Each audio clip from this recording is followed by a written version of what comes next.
It's just so I can set my audio level. So if I can just have you give me your first and last name and the correct spelling of it. When I was, before I was married? Yes, give me your maiden name and then your married name. Okay, Margaret Alice, and the last name is Pettit, P-E-T-T-E-T.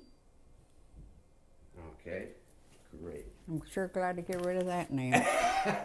And your married nobody name? ever spelled it right. And your married name is? Bergman. Bergman. Yeah. And you were born in Canada. Yeah. I hate to be so rude to ask this. Do you want the date? Yes, please. September the 20th, 1915. Ah. What did your mom and dad do? Well, my mother was a housewife, and my dad,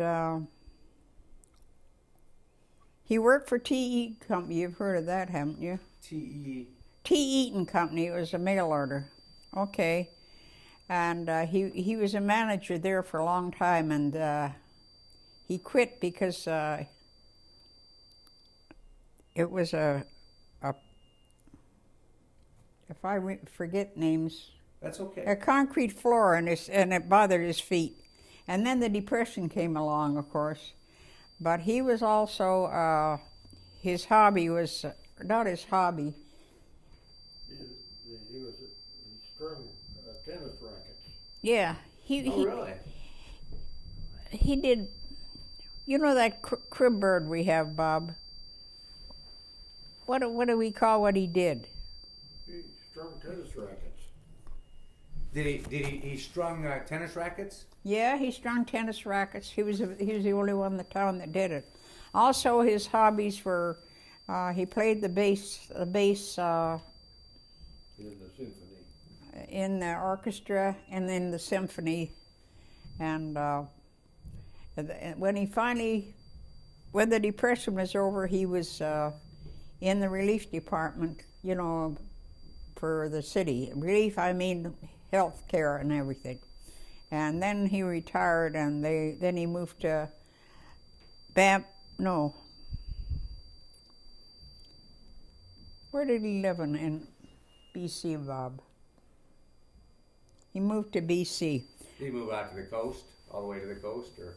Beg your pardon? Did he move all the way to the coast in BC? No, I should know the name but I have amnesia too, so. That's all right. I have a hard time remembering phone numbers from yesterday. So. Oh, I do. Okay. It sounds like your hearing aid may still be up a little loud. I'm still hearing a little bit. There we go. Okay. So what was it like being a little girl in Canada? What was it like back then? Was it still the Wild West, or? Well, I don't know. I just, all I know is you went to school and you did as you were told. There was none of the hanky-panky they have nowadays. If you didn't, you got licked. And I graduated from school when I was 11, and then I went to high school, and I graduated when I was 15, after 4 years. And I wanted to go to university. Of course, there was no money, so I took a wireless, or a commercial course, and just a minute. I learned shorthand and typing and all that sort of stuff, you know, so you could get a job in the, and I got a job. Shall I just Sure, go on? Sure. Okay, I got a job in the mail order in Robert Simpson Company. Have you ever heard of that one? Oh well, that's a big mail order. Oh, where the hell was RD? I'm trying to get their BC address. Maybe I'll think of it. Nelson, BC. That's where they were. Oh, okay. Nelson, BC. I got a job at the Robert Simpson Company, and no, I'm sorry. I was there a while, and then our Anglican church, which is the Episcopal church down here, had Indian schools all over the country, and they're residential schools. And I went to one in Lac La Ronge, Saskatchewan, in northern Saskatchewan. I was up there, and I was there for about a year or so. And then I went to another residential school in Alert Bay, British Columbia. And I was there for about, I guess 4 or 5 years. And we used to get $30 a month at our board and room. And you really worked for it, believe me. Because we lived in the residential school with the kids. And I just loved the kids. I thought the kids were wonderful. Well, finally, one of the treasurers in the church stole some of the money, so we got our wages cut down from $30 a month, quite a bit. I think it was probably 20 or something. So I decided, well, I might as well go back to Regina and go back to working at Simpson's, and I got my job back. Now, was $20 a month considered good money then, with the Depression going on? Or was that still a small? Well, that was small, but you were glad to have it. But I still thought that was a little much, you know what I mean? Because you're always on duty, you know what I mean? We had over 400 kids in the school, and you were on duty all the time, it seemed to me. Not that I mean, we were used to working, but I thought that was a little bit much. So I went back to Simpson's, and then the war came along, and I joined up. And I can't tell you what year it was, but I know our war was longer than yours. And I wish I could remember the year. I think it was 39, but I might be wrong. And we were sent to Toronto, Ontario for our basic training. And then I was sent to Saskatoon, Saskatchewan, and there was a camp there, and I was a cook in the sergeant's mess. And I was a cook for quite a while, and then the sergeants, they needed officers, and the sergeants recommended that I go back east and get a commission. And the people back east turned me down because they wanted more cooks. So I was a little fed up with this, so I decided to ask for a posting. So I got posted to Alberta, Alberta. But I tried to remember the name of the town, where the town was, and I had it once and I've forgotten. But anyway. Which branch of the service? Which branch of the service were you at? Air Corps? Royal Canadian Air Force, yeah. And let's see. Oh yeah, I was still in their sergeant's mess, you know, as a cook. Well, in my spare time, which wasn't very much, one of the sergeants was in charge of the teaching a wireless course. So I used to go over there in my spare time, and I learned the Morse code and all that sort of stuff, and how to read it and how to write it and everything. And he gave it to me. I mean, I wasn't supposed to be doing it, but I did it in my spare time. So then they asked for wireless. They needed wireless operators, and I was one of the first to be taken because I knew and we were sent back to Montreal, and the course was terrible. It was 6 months of hard labor, and when I say hard labor, I mean hard labor. And I graduated in the first, about over 80%. My average was over 80%.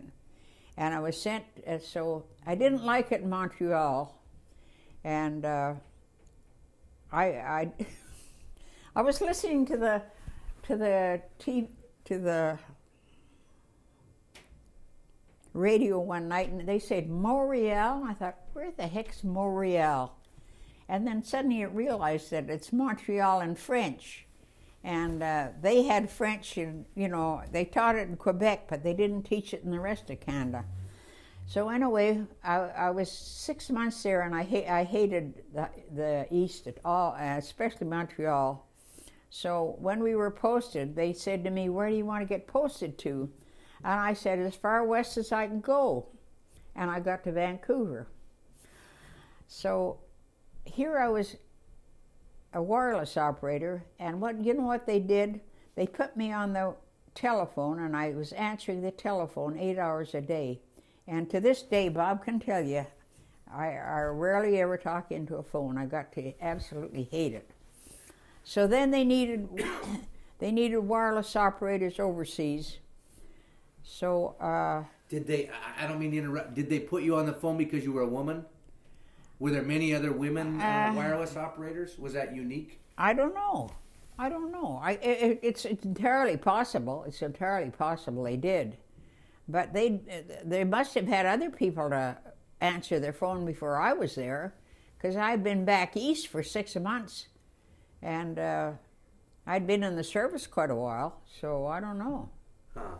But they put me on there and I hated it so much. So then they apparently needed wireless operators overseas, and I got posted to England, and that was wonderful because I could get away from that telephone job. And we left from Halifax on the Louis Pasteur, and I'd never heard of that boat before, but that's where we were, on the Louis Pasteur. And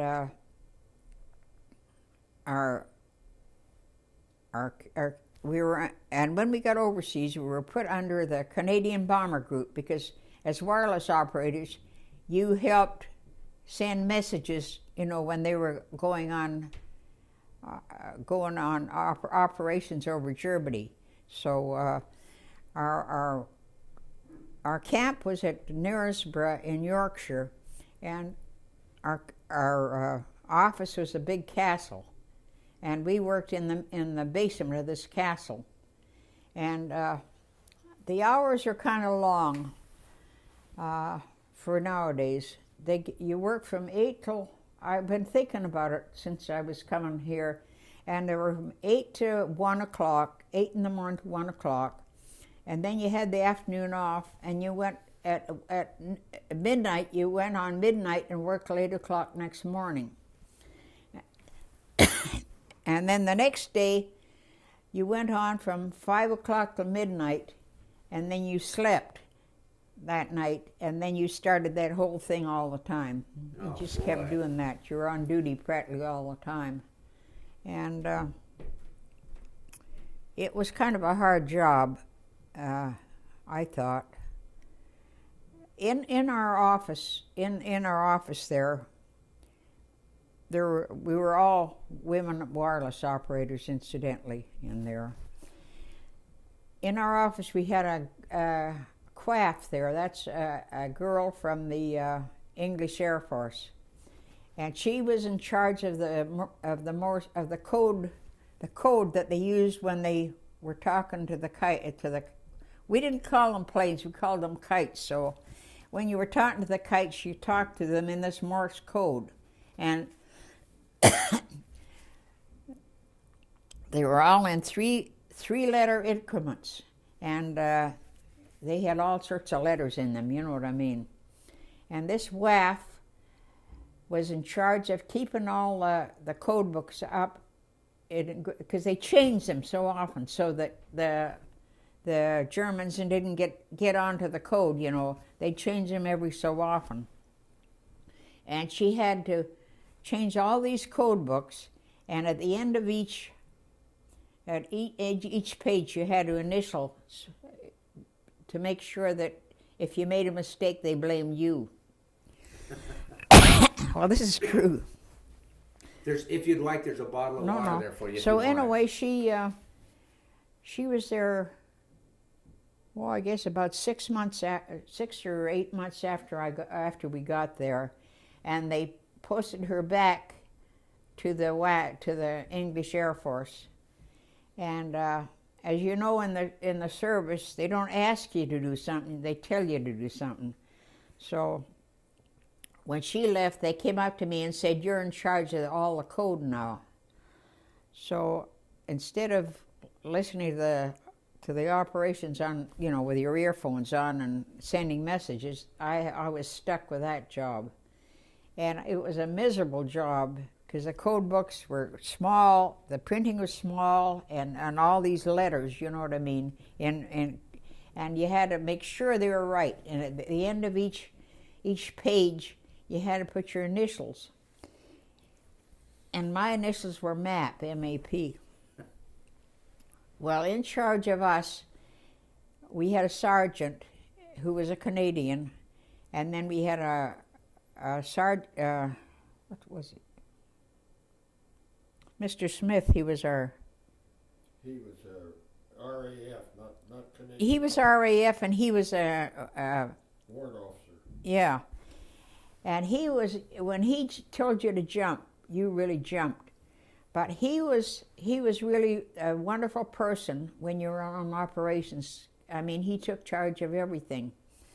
And I got to know him pretty well. And when we were posted back to Canada, I went in to see him and tell him goodbye. And I told him, I said I'd been able to see where my mother was from and where my dad was from. And a nice visit with him. And I don't know why I decided I had to go and see him, because he was really strict. But anyway, just when I left, he says, "Well, I'm glad you're going home. But," he says, "I'll always remember you. Your map's all over the place. And for such a strict guy, I couldn't get over it. To this day, I thought that was kind of a compliment. You know what I mean? And we were there when VE. I could always remember VE Day, because VE Day is May the 8th, and that was my cousin's birthday. But we didn't go right back to Canada, and I got back to Canada the morning of VJ Day, and I can't remember, I think they said it was August last night, didn't they, Bob? I think it was. Yeah, I think it's in August. Anyway, I got back to Canada VJ Day. I'd like to have gone on in the Air Force, but my mother wasn't well, so I had to quit. And then I went back to my regular. So that's my operations. When you were in London in the castle where the office was, Yeah. was it just a bunch of teletype, or not teletype, but little Morse code machines, and everybody had a station, or what was that room They like? had them, yeah, and you had the kind where you clicked. What do they call those? I forget those ones that they use where they just knock them and it kind of blends. We had ones where you had to click and do it slowly, because you were talking to people in a kite, and there was a motor going and everything, and it was noisy in the kites, and you had to make everything you click real, took a long time to do it, I guess long to what they said, you know, and that's what you did. And we were all, and oh yeah, and when you weren't operating, you were listening in on what they were doing too, so that if you heard anything bad, you could report it to your officer in charge. And oh yeah, I know what Mr. Smith was, a W01, warrant officer, first class. So what were you writing down then? Were you just writing down the letters and then had to go to the code book and translate? Yeah. So what type of messages were being sent back and forth? Well, I can't remember now, but they were about the target you were going to, you know what I mean, where they were going overseas, and what they were sending when they came back. Well, the sergeant decoded most of those, and we weren't let in on it. We took it all down, but the sergeant in charge was the guy that did, decoded it.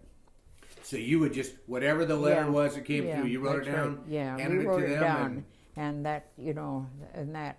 And also, I had to do other jobs, because I could type and all that sort of stuff from being in the business world, so sometimes I had to do typing and all that sort of stuff. But when I was doing the code, I was decoding code most of the time. Putting the new ones in and getting rid of the old books, and that was a miserable job. That's all I can say. I would imagine, because it was today you could do it all on a computer, where there it all had to be done by hand. Yeah. Oh, yeah. I never heard of computers then. You did everything by hand, so the hard way.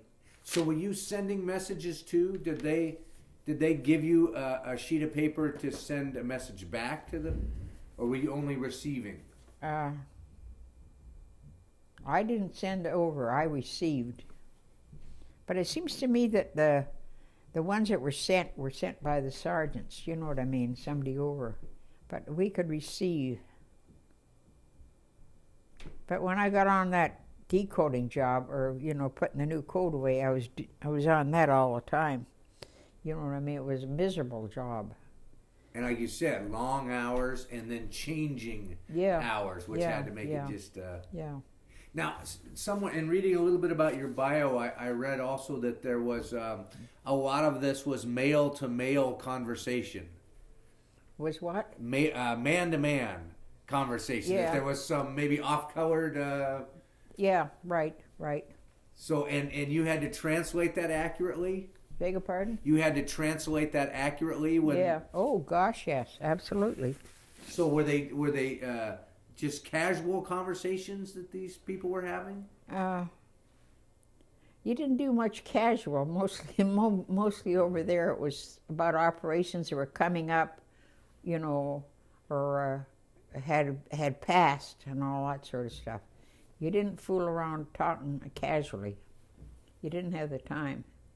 So where did they house you for sleeping? They had fenced in the yard where the castle was, and there were other offices in the castle, business and all that sort of stuff to do with it. And we had barracks that were made, Nissen huts. Yeah, Nissen huts. And we had a mess hall, and believe me, the food was messy. It was lousy, but we had a mess. We had a mess hall, and it was there too. Were the accommodations comfortable? You had a cot and a place to hang your clothes, and that was it. And a stove at the end of the Nissen hut. That was it. And it seems to me that there was one building, there was a rec room, for everybody on camp. But in the barracks, there was nothing special. You just had your cot and your place to hang your clothes. And there wasn't much space between beds. And with us, you would have thought we'd been put in a different barracks because we were sleeping at odd hours, but we weren't. We were in the regular barracks, and we had to put up with all that sort of stuff. You got used to it. Were the women segregated not only in barracks but at the mess hall? Did they have a women's mess hall? No. Yeah, everybody went to the same mess hall, and the food was still a mess. And they had their own barracks, of course. So, and we had our barracks, but you all ate in there. And the rec room they had, that was for mixed, everybody. They didn't have anything more than you needed, believe me, because they didn't have the money over there. So, you know what I mean. Were you close to the airstrips where the pilots flew out of, or were they somewhere else? No, we were close because I was in Yorkshire, and Yorkshire was on the east coast of England. And no, we were close to where they were flying from, and that was the Canadian Bomber Group. Did you ever go watch them take off and get into formation? No. When we had leave, my folks were from England, and I went to visit them. When I had to visit them. I wasn't keen about it, but I had to go and see them, because they were my relatives. And then I went to Scotland once, or a couple of times. So that's about what I did when we got time off. When you went off base, was the rest of England did you still know there was a war going on, or did the country just function as a regular? I'll say it again. When you went off base, yeah, could you still tell there was a war going on, or did the rest of the country? Did you kind well, of lose track of it that? seemed kind of quiet there, but you knew it was, and the way people acted and one thing and another. And of course, there was, if you went around, there were bomb sites where places that had been bombed out, and you knew darn well, you know, what was happening. And they'd have bomb efforts coming over at night, you know what I mean? The Germans bombing England then. So you're always in it, but I don't know, we never seemed to think about it. This was it, and that's the way it was. Maybe that's kind of a dumb attitude, but that's the way it seemed to be. You just did your job? Yeah, yeah. I enjoyed it, you know, in a way. I'm glad I got over there. I wouldn't want to live over there, but I saw my folks, you know, my dad's where my dad was from and where my mother was from and stuff like that. That's, excuse me, that's one of the amazing, I mean, war has a tragedy side to it, but it also has kind of a positive side. There were a lot of young people like yourself that may have never been out of Canada or out of the U.S. or wherever, and now they're seeing the world, not under the best circumstances. But you know, even the regular people, when you're at war so long, you can't be sad about it all. You know, you can't be sad about it all the time. You've got to say, well, this is life. And I mean, England was bombed like crazy, as you know, and yet you never saw people going around with bad faces or anything. That's the way it was, and that's the way it was. Oh yeah, I forgot to tell you that one of the best things that I had happen. We had to practice our drills and all that sort of stuff. And one day all our camp was on, the King and Queen came and inspected us. And believe it or not, I was this close to the King and Queen. And we didn't talk to them, you know what I mean? You stood in front of them at attention, and you didn't wave your eyes, you stood looking like that. And when they talked to you, if they talked to you, they talked first. You didn't say anything to them. And it was, yes, Your Royal Highness, or no, Your Royal Highness. And you only answered what they said. But the Queen, you know, the Queen Mother that just died, she had the most beautiful smile I've ever seen. And the King, he looked kind of ragged, and he died shortly after the war. You know, he wasn't in very good health. And also with us was Princess Elizabeth, who's now the Queen, of course. And I thought Margaret Rosie would be there, but we heard that she had the flu, so she wasn't there. I'd like to have seen her, because she was one that really did her own thing. But that was the best thing of our visit over there, was seeing the King and Queen. What were they doing there? They were inspecting us because we were Canadians and supposed to be taking an interest in us, I guess. I don't know. I'm not royalty. So they had you all come out and stand at attention? We were all march out there and stand at attention in rows. And they went up and down the rows, and they'd talk to various people, you know what I mean? And you always stood at attention, and you never moved while they were talking to you, period. And you didn't talk before you were spoken to. I know it was a long time ago, but do you remember any of the types of questions the King or Queen would have had? No. You were too nervous to...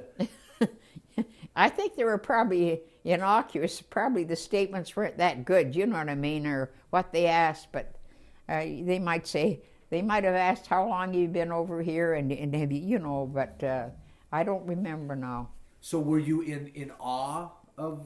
Oh yeah, we all were, because none of us had ever I had seen in Canada, I'd seen the Prince of Wales, you know, the one that married... Wally Simpson. You know, the one that married that divorcee from America. Wally Simpson. Well, yeah. See, he should have been king, but with him with him taken up with that other babe and marrying, he couldn't be king, so they had to have the next one down. And his health wasn't good at all. I felt sorry for him. But the other royalty in Canada, yeah, he's the only one I saw beside the king and queen. So, when the king and queen came, were they in? Was he in military? He was in military, but she wasn't. She wasn't in the service, so she had civilian clothes on. But he had his, cap and all that sort of stuff. And he had a nice smile, but you could tell that he was not in good health.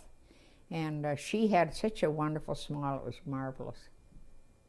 So, and there was a very, even though you were in awe of them, there also was a very human connection. Oh yeah. But that's the best part about England that I remember. Were you? Did you get close enough to pilots to know when pilots didn't return from flights? No, I mean, when you had meals, no, did you notice faces gone? Their barracks weren't on our... They had their own barracks away from us, so I never knew when they came or went. We just knew when we were on duty, when they the kites took off on a mission and came back, but otherwise I never saw them. So even though you were aware that many planes were being lost, you weren't personally... No, we didn't know any of them personally, unless you knew them before we went to England, and people knew that some of the staff knew them personally before, but no, we never saw them, period. Did you have any friends that were pilots that you knew, or no? And when you were getting messages, did you know names, even though you never met them, names of pilots? No. Because it was all in code at that. Yeah.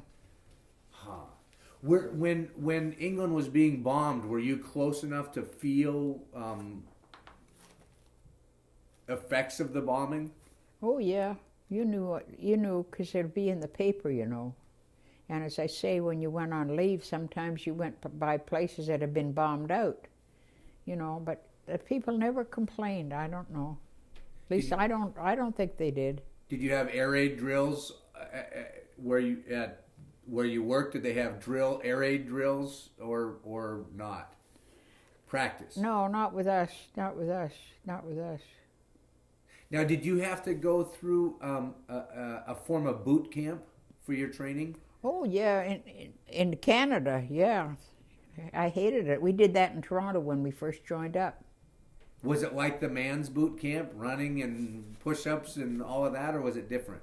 It was they were all women. We weren't with men. I don't know what their boot camp was like. You'll have to ask Bob. But what did they have you do? What type of things did they have you? Just some marching and all that sort of stuff.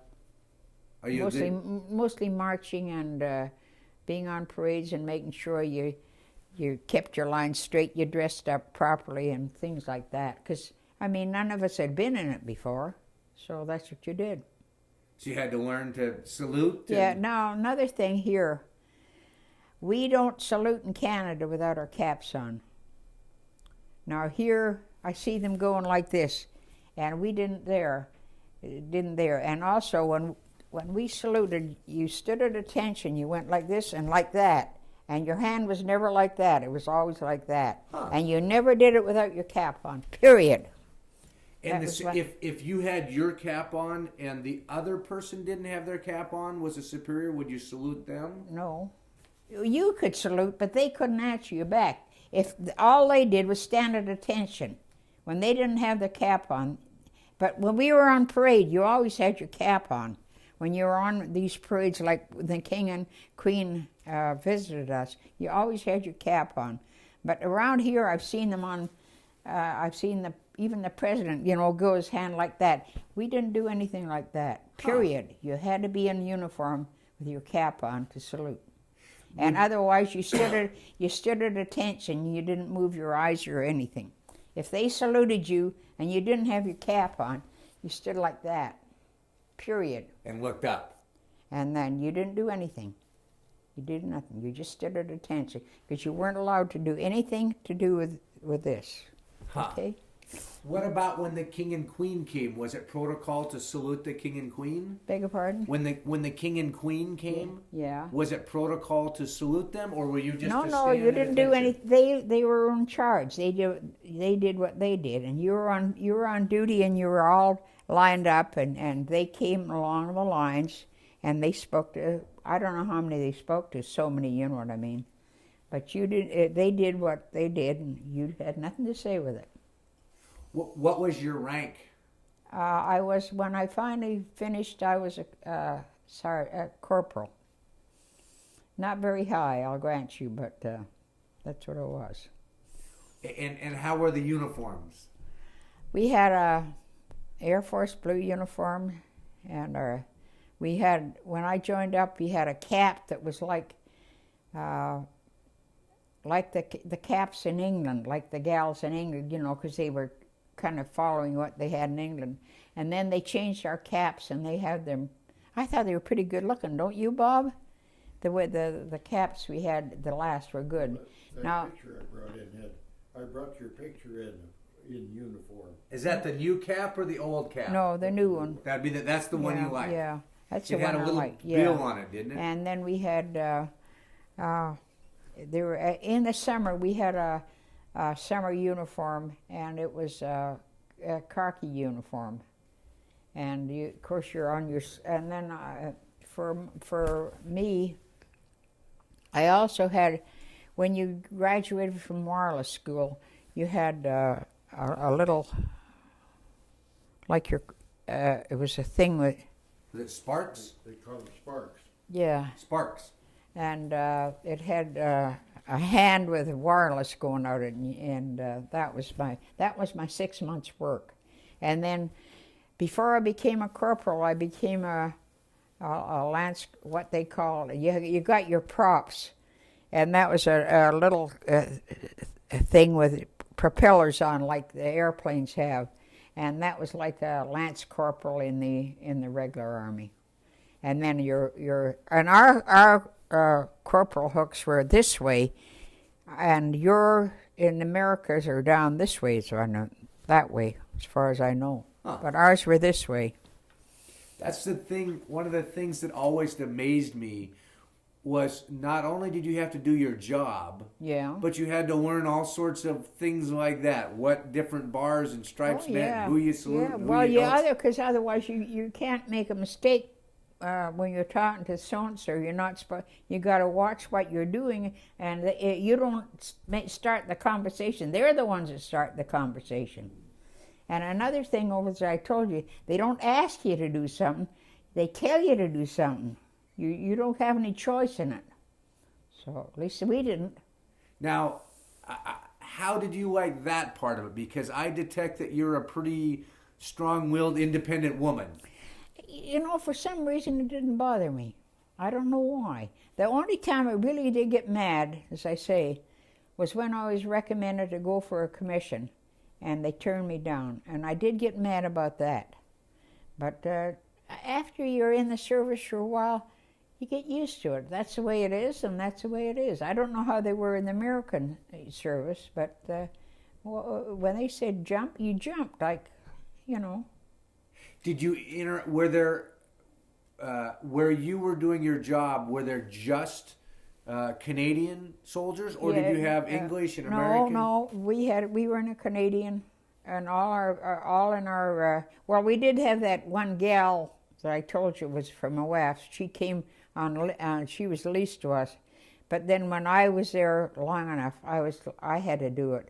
But otherwise, we were all Canadians, and our Canadian bombing, they were all Canadians too. So you never had to interact then with the other branches from other countries? No.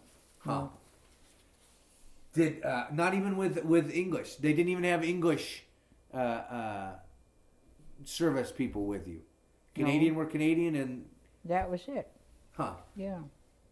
What was your favorite part of being in the service, if you had one? What would I say about it? What was your favorite part of being in the service, if you did have a favorite part?